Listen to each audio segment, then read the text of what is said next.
Tai kaip jums atrodo, kaip čia yra su tuo Bronu?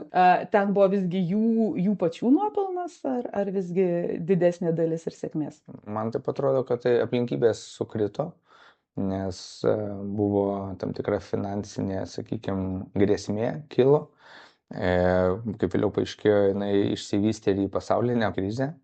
Kitos komandos bijodamos dėl savęs ir kad pradės kaip kortų namelis, sakykime, griūti visas čempionatas, palaikė ir tą naujadarą, o patys komandos viduje be abejo rinkosi tam tikrus drąsius sprendimus ir šį kartą tie drąsūs sprendimai pasiteisino. Ar visus kartus tai pasiteisintų? Tikrai ne. Bet šį kartą pasiteisino, taip sukrito ir gavosi kaip gavosi gera sėkmės istorija. Tai ar jinai galėjo baigtis ir kitaip? Tikrai taip. Kaip ir Formuliai 1 gali viską nulemti sekundės dalis. Tai tikrai manau, kad sekundės dalis tam tikrose lenktynėse ir nulėmė tą jų sėkmę.